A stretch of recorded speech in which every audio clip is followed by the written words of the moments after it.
What sort of cleaning should I be offering? Picking the wrong service on which to start that doesn't really match you, your personality, or your family life can lead to burnout, can leave you broke, or even worse, can leave you bored to the absolute back teeth. Ready to decide what cleaning service that you should start? Let's go. So before we kick off the main part of this video, please make sure you are subscribed to the channel and you hit the little bell notification. When most people start a cleaning business, they will say, I clean anything, I clean everything, I clean everywhere. And then they'll wonder why they feel stressed, why they are not really earning any money, and why they are running around 10 different postcodes like a blue arse fly. Picking the right cleaning model for you gives you pricing power. It gives you a structure on which to work to and to scale from. It will help you get repeat bookings, and it will help you set the foundation on which you will grow your empire. So let's break it down into 3 options.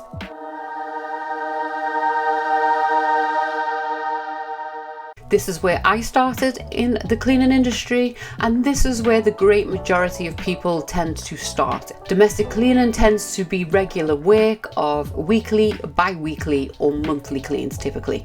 The pros is that it can be a consistent income. If you know that you clean Mrs. Jones's house every week on a Monday, then you always know that you've got that money coming in on a Monday.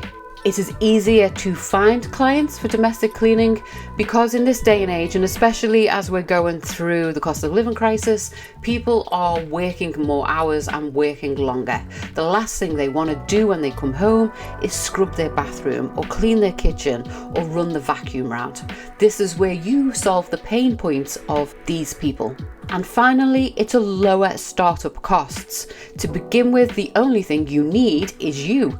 You could start a cleaning business where the client supplies the cloths, the vacuum, the mop, the products. You just turn up and provide the labour. And as long as you have insurance, should anything go wrong, that will be the only thing that you need to spend money on to begin with. The cons of a domestic business is that it's quite high volume in order to make your money, and so that can get really tiring if you are a solo cleaner. You can end up feeling very underappreciated and unloved if you don't set enough boundaries. It is very important within a cleaning business, or any startup business for that matter, that you have boundaries of when you're working, when you're not, when you're contactable, when you're not, what's included in your service, what isn't, what you're willing to do and what you won't. You could also add on add-ons. So these would be things like client laundry and client ironing, interior fridge cleaning or blind cleaning that you could offer at extra costs that go above and beyond what would be in your typical standard clean. So for commercial cleaning, think about offices, think about salons and gyms and restaurants and pubs. Anywhere where people work and go to the toilet and do general activities, they will need a cleaner. So the pros of commercial cleaning is it is much higher ticket value. This is because it's a bit of a different speciality in cleaning. You need slightly higher insurance. You would also be working typically in antisocial hours. So normally from 4:30 till 8:30 in the morning, and then it's typically like 5:30 till 9:30 of an evening, because most commercial cleans tend to be done when there are no people or very minimal skeleton staff on the premises, so that you as the cleaner can get in, get all of the things that you need to do. You can vacuum and make noise and not have to worry about people being on the phone. Another good pro about commercial cleaning is it tends to be set contracts. So in my commercial cleaning businesses, I always do contracts rolling from a minimum of a year term. You know that you've got that income for a year. They typically have cancellation, resignation out of contract of about 3 months.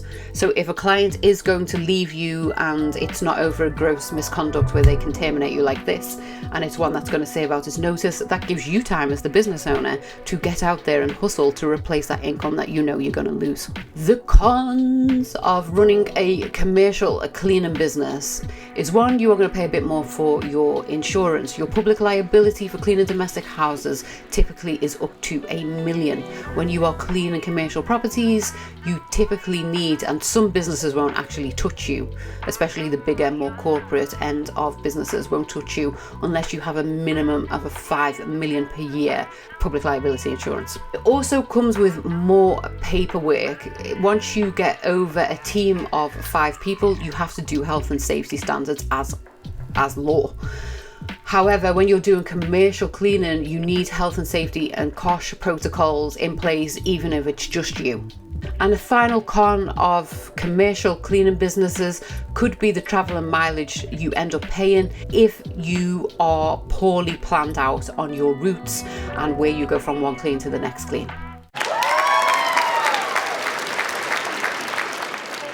Even the smallest of salons and businesses and gyms need cleaners.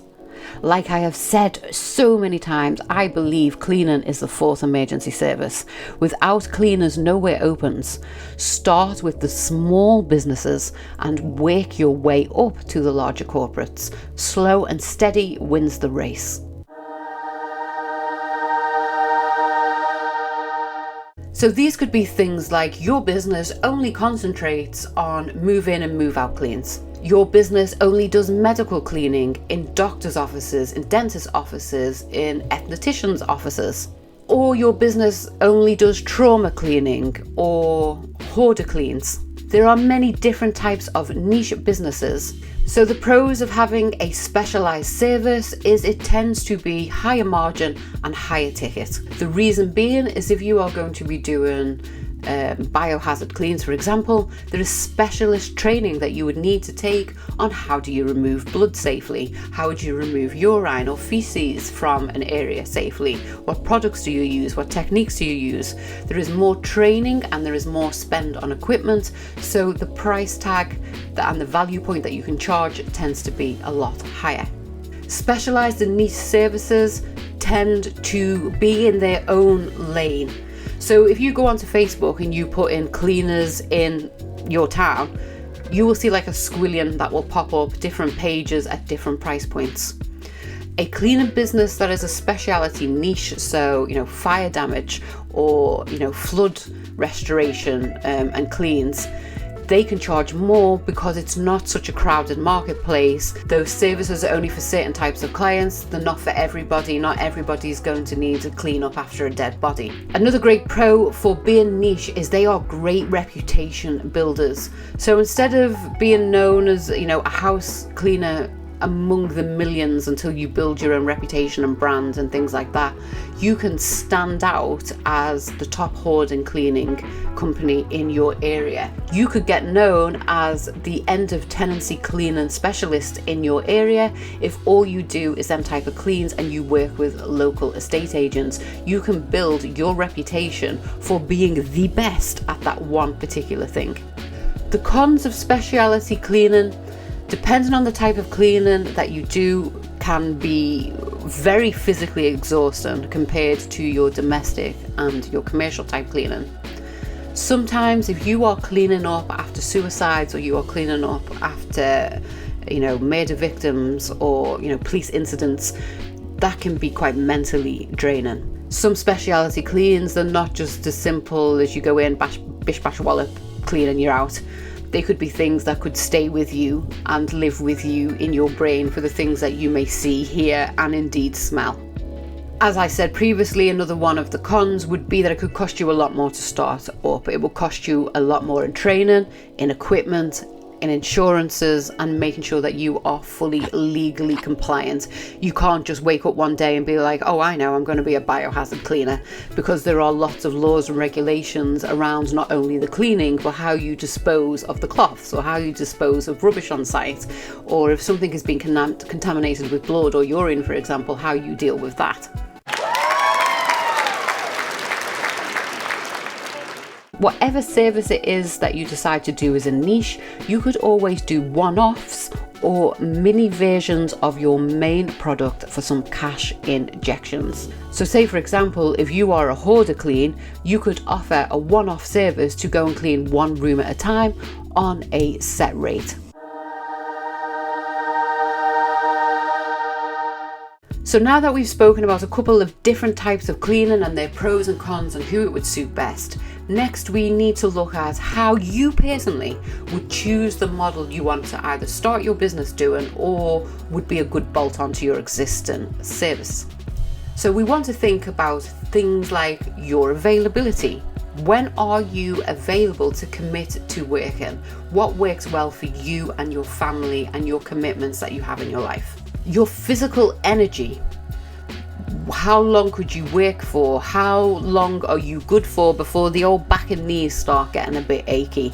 Do you want to work 4 hours a day cleaning? Could you do 6? Would you want to do specialty grease cleaning on kitchens and work overnight throughout the night? Third thing to think about is how confident are you about selling? Or how confident are you with your ability to learn how to sell? The next question would be, what do we want to earn? So there is no right answer to this question, but there is a right answer for you. What do you need to earn for your lifestyle, to support your life, to support your family? What do you need to be bringing home every month or every year?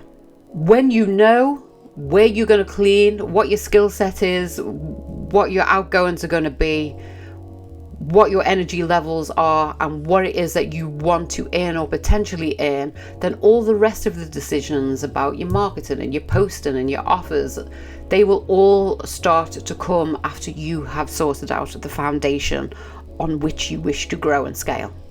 And if you are deadly serious about fast tracking your business and really drilling down on what it is that you want to do and where you want to start, then you can book a free consultation call with me, and we can start to work through where you're stuck and how to move you forward. And you will find the link to that in the description below as well. I work with all sorts of people, from people who are just starting up, to solo cleaners who are wanting to take on a team, to small teams that are looking to grow and hit over the VAT register, right up to people that are earning 5 and almost 6 figures a month. So to see how we can work together, or I can help you with a particular problem that you're stuck on, all of the details will be below in the description. If this video helped you in any way, please give me a thumbs up, because the algorithm likes it and then they will reward me by showing this video to more people. Lovely, thank you, please. Thank you very much for spending your time with me. I appreciate it. And until next Wednesday, you stay sparkling. Bye bye.